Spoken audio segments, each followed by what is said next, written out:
Arnold Schwarzenegger played protagonist Alan Dutch Schaefer in Predator, but ultimately declined to return for 1990 sequel Predator 2. Welcome back to Hercules Bodybuilding. Despite iconic lines like "Get to the chopper," Schwarzenegger has kept his distance from the Predator franchise. It's complicated. As ideas for opening scenes go, the one dreamed up by writers Jim and John Thomas for their follow-up to the original Predator was an enticing one, setting in motion a sequel that most insiders in 1989 assumed would star Arnold Schwarzenegger. Although Schwarzenegger was still a few years off returning for T2 during this moment, he'd already shown a willingness to do follow-ups by reprising his role as Conan the Barbarian in Conan the Destroyer. And eventually, he would return to the role of the T-800 in the Terminator franchise 4 more times in the decades to come. Yet, if the experience of Conan had taught Schwarzenegger anything, it was to approach sequels with caution. Oliver Stone, who co-wrote the original hit Conan movie, had always envisioned Conan raking up as many as 11 sequels. Alas, the mixed response to Conan the Destroyer put an end to that, with plans for a third film directly continuing Schwarzenegger's tenure with the character languishing in development hell ever since. It's a slightly different story where Predator is concerned though. The Thomas brothers claim to have as many as 6 distinctly different ideas for how to follow up the original, including a bold take that would have been set around the Battle of the Bulge, with warring German and Allied forces teaming up to take on the Predator. From the off though, they seem prepared for a potential future without Schwarzenegger. But that didn't stop 20th Century Fox and any number of writers from pitching creative ways to convince Schwarzenegger to stick around for a little double dutch. Some had potential, others had problems, but one thing they all offer is a fascinating glimpse of a parallel universe where the seeker-chomping protagonist continued to take center stage in the fight against one ugly monster. Back when Schwarzenegger was still in the offing to return, Predator 2 was an entirely different beast from the movie released in 1990. Taking its cues from the Mark Verheiden comic book miniseries Predator Concrete Jungle, Predator 2 was always intended to focus on a homicide detective, albeit originally one who's combating an escalating gang war and the arrival of a predator in a crime-ridden New York City of the not-too-distant future, as opposed to LA. The Thomas brothers initially pitched the sequel as a brutal buddy cop thriller between this cop and a returned Dutch. The most significant shift, though, came with the casting of Danny Glover as Dead Mike Hannigan. Speaking in an interview with AVP Galaxy, Predator 2 director Stephen Hopkins recalled how producers Joel Silver and Lawrence Gordon had been both keen on the idea of the film offering a fresh spin on the buddy cop formula, which was the order of the day at multiplexes at the time after movies like Lethal Weapon and 48 Hours. Joel and Larry obviously had both done independently 48 Hours and Lethal Weapons, Hopkins explained. So it was very much in that wheelhouse where there were two cops who didn't really know each other and had to go head-to-head and had to fight together against something. Hopkins also elaborated further on Dutch's role in the film, which would have seen him return as a rogue operative hunting the Predator outside of the purview of the authorities.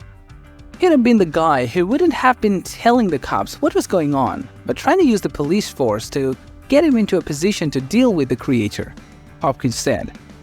He wanted revenge and he wanted to know what was going on. He was going to use the government and eventually ally himself with Glover's Harrigan and the go head-to-head with the creature.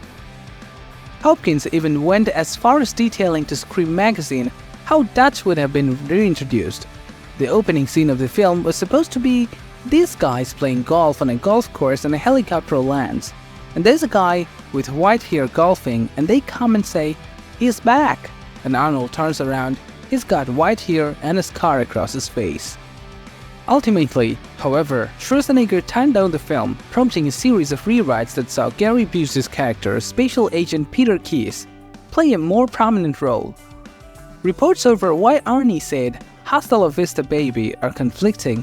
Producer John Davis told Collider it was down to money, claiming the deal broke down over $250,000, which is a shame. However, Hopkins suggests James Cameron played a part in swaying Schwarzenegger's decision. He said to Arnold that he wanted him to do Terminator 2 and he didn't want both sequels to happen. The director claimed he didn't feel it would help Terminator 2 if Predator 2 happened with Arnold in it, and Jim was preparing it for a long time. Some suggested Schwarzenegger chose to star in Kindergarten Cop and the opportunity to play against type. Alternatively, the idea of buddy cop film so soon after Red Heat also may not have appealed. Whatever the truth, Schwarzenegger's decision appeared a shrewd one on Predator 2, which was heavily cut to avoid the dreaded NC-17 rating, earned negative reviews, and was only a moderate box office success. But that wasn't the end of the story just yet. Fans would be left waiting 20 years for another Predator movie to arrive, and when it finally did in 2010, it was decidedly lacking in Dutch. That wasn't for a lack of trying though. From as far back as 1996, Fox was trying to get Predator 3 off the ground, going as far as to enlist rising filmmaker Robert Rodriguez to write a script that would see Schwarzenegger's character return to the franchise. The result was a script so bold, rumor has its studio bosses estimated it would have taken as much as $150 million to make. Rodriguez's original take at the sequel opened aboard a Spanish galleon and his crew finding themselves suddenly under siege from an invisible enemy. Just when it seems they're about to be overrun, a pirate leader comes to the fore, dispatching the invisible intruders in typically brutal fashion. It's Dutch. It's not entirely clear how the ship got here, or whether it's a relic of time or just some steampunk-style creation, but Dutch is back. The story would then be flipped on its head with the revelation that their invisible attacks are in fact humans tasked with returning Dutch to his bosses in the military to stand trial for insubordination. After his capture, Dutch and a ragtag group of fellow criminals would then be sentenced to spend time on a mysterious planet called Arco 6. Through a series of twists and turns, the group would eventually discover they were the bargaining chip in a trade between humans and predators, with the former eager to utilize the latter's technology and willing to trade human lives for it. Dutch and his fellow captives would emerge who were to be used to help train up young predators by competing in a series of gladiatorial-like fights involving other alien species. The film would climax with Dutch leading an escape before teaming up with a rogue predator to fight the King Predator. Featuring a rogues gallery of cyborgs and human predator hybrids, Rodriguez would later acknowledge his script was a little ahead of its time. It had a lot of spatial effects that were going to be kind of hard to pull off for the time period. He told the Daily Record, "I had written a pretty crazy script. It had Arnold in it and it had a lot of predators, and was set on another planet. It was impossible, actually, looking back to 1995 and 1996. It's not clear whether Schwarzenegger ever laid his eyes on the script, though reports suggest Fox's effort to get him interested in a sequel fell flat. They may well have gotten cold feet too after 1997's Alien Resurrection, another sequel featuring mutants and clones, became the franchise's lowest grossing entry at the US box office. Rodriguez's script would eventually be dusted off in 2010 for Predators, albeit in a more streamlined, simplified form that saw an eclectic bunch of warriors and psychopaths, with Adrian Brody serving as a Dutch stand-in, being dropped off on a similar-looking planet to be hunted by predators. That script was co-written by Alex Litvak, who had caught the eye with his own idea for a Dutch-led sequel, which would have seen Schwarzenegger's character living in exile as a janitor or possibly in prison after being made a scapegoat for what unfolded in Valverde. Speaking in an interview with the AVP Galaxy podcast, Litvak explained how the story would kick into gear when a Predator ship crash lands in a hard-to-access location. So now the powers that be come to him, saying, "Dutch, we need you because another Predator ship has appeared, and think of all the tech that we can access. Think of all the scientific leaps we can make. Come with us because you're the only one who faced this creature and lived," Litvak said. Dutch was essentially to serve as an advisor, a La Ripley in Aliens, but Litvak said his script would then turn the premise on its head once they reach the alien ship. They blow the hatch, and there's a whole fucking team of predators just waiting there for them. The whole thing has been a trap to get Dutch. Dutch is the prize prey, and the reason they showed up again is they're hunting him. Comparing it to Executive Decision, Litvak said he took it to his bosses at Fox and the Predator producers, but the message came back once again that Schwarzenegger was not interested in returning to star. Even so, at least one version of the Predator script included a cameo in the final scene. That version of the film would have ended with Adrian Brody and Alice Braga's characters, Royce and Isabel, surrounded by predators following the final battle and facing what they assumed would be certain death. Suddenly, a bigger predator adorned with multiple trophies would have stepped forward and removed his helmet to reveal Dutch underneath. "Not bad, kid. Not bad at all," he would have said before the screen smashed black.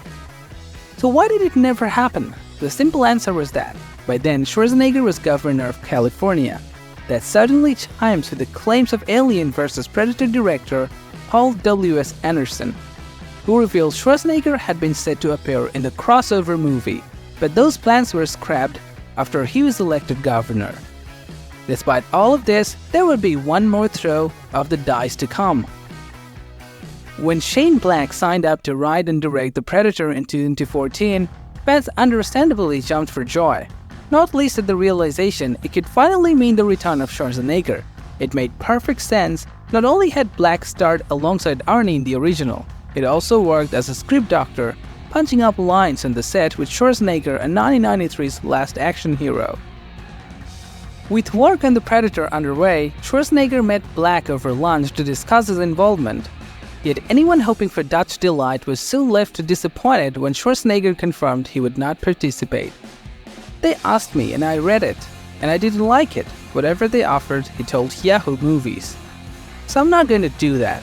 No, except if there's a chance that they rewrite it or make it a more significant role. But the way it is now, no, I won't do that."